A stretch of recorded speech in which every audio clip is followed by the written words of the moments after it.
1860 was a bad year in America. The politics were divided, and by April the following year, the country would be engaged in a violent civil war. But on August 13th, in a small log cabin nestled in the Ohio frontier, a young woman was born who would capture the hearts, minds, and imaginations of millions of people. I'm speaking of Annie Oakley, the famed sharpshooter who rose to fame for her fantastic marksmanship and a singular ability to excite the crowd. Born Phoebe Ann Mosley, Annie was the sixth of 9 children. Her father died when she was young, and poverty kept her out of school. While she was still a child, Annie was hired by a neighboring family to live with them and to care for their infant son. However, the family was cruel and abusive and rarely paid Annie the 50 cents a week that she'd been promised. After enduring 2 years of abuse, she ran away and returned home. At the same time, Annie developed her skills at hunting and trapping, selling her wares to neighbors and nearby businesses. Soon, she was proficient enough to supply game meat to several local restaurants. By the time she was 15 years old, Annie had earned enough from her shooting that she helped her mother pay off the home's mortgage. A few years later, a traveling marksman named Frank Butler arrived in Cincinnati.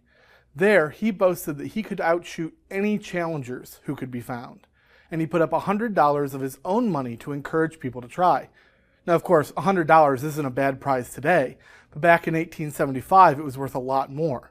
Adjusted for today's prices, that would be worth nearly $2,000. A local hotel owner arranged for Annie to compete for the prize. She dueled Frank and impressed everyone with her remarkable abilities. They competed for a grueling 25 rounds, but Annie eventually emerged as the winner. Frank Butler didn't take the loss very hard. Instead, he began courting the young woman who'd beaten him, and they were married a year later in 1882. The new couple began performing together. Annie began using the stage name of Oakley, and soon they were recruited into Buffalo Bill's Wild West show. For a time, people called her Little Sure Shot, but it wasn't long before her skill and popularity made Annie Oakley a household name. Annie traveled with the group when they toured Europe, where she performed for Queen Victoria of England, Kaiser Wilhelm II of Germany, and other notable figures. Oakley's talents were both astounding and thrilling.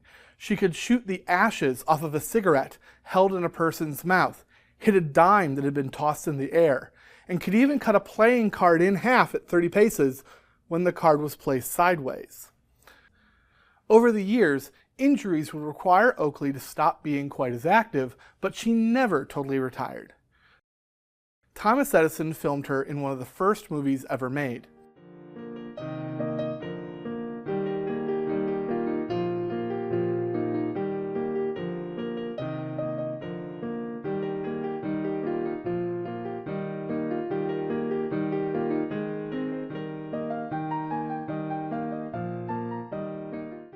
And later, even at the ripe age of 62, Annie was still setting new sharpshooting records, such as hitting 100 clay pigeons from a distance of 16 yards. A car accident in 1922 forced her to wear a steel brace on her leg, but she still continued shooting even after that. Sadly, Annie's health continued to decline. In 1925, she passed away of anemia in her home in Greenville, Ohio. She was still married to Frank Butler, who was so distraught at her passing that he stopped eating. He died less than a month later. The two were buried together on Thanksgiving Day, 44 years to the day after they'd met. Oakley lived a life of rare fame and glory. Her undeniable talent and impressive showmanship made her a national celebrity at a time before YouTube, television, or telephones even existed. This makes her fame even more impressive. To this day, Annie Oakley is recognized across the world. It's not bad for a poor kid from the sticks of Ohio.